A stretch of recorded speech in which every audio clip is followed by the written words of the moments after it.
Chairman. Dennis O'Rourke. Mr. Chairman, I just wanted to respond to Mr. Twyford concerning his views on conflicts of interest, and in particular the point he made, which is a fair point, the point he made that boards are in competition often with each other for funding.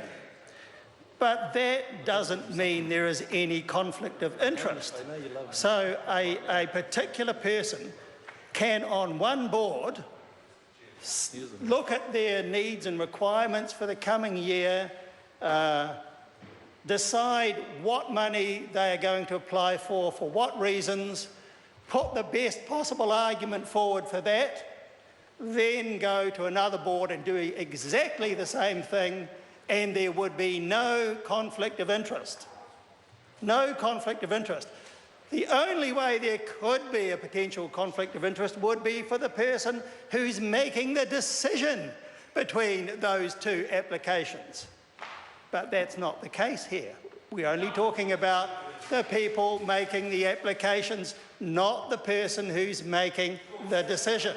So if you're not making the decision, you are not in any conflict of interest situation.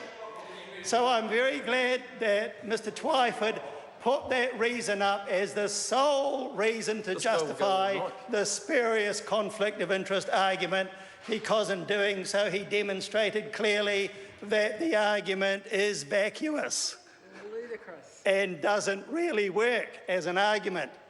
The truth is there are no potential conflicts of interest in this situation, and even if by some miracle there were, there are usually accepted methods of managing that by a person stepping back for the particular item being discussed and so on. And that's what I meant when I introduced the principles used by commercial directors on commercial boards.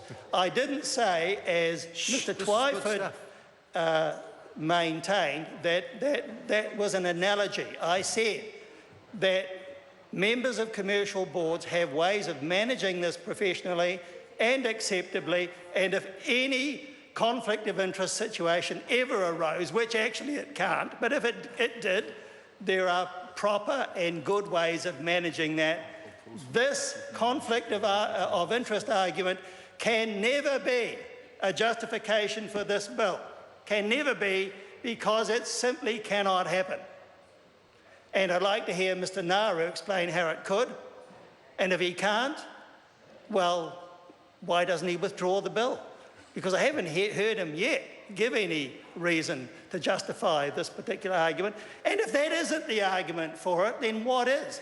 As I said in my first contribution, I heard the three reasons given by Mr. Shearer, none of which were correct. And I refuted them, and as part of the process I went through giving 6 reasons why this bill should not pass. And it actually shouldn't. It's wrong, it is unnecessary, and it's time that was recognised by the National Party, and in particular by the member in the chair. So let's give it up and trash it. Let's get rid of it right now.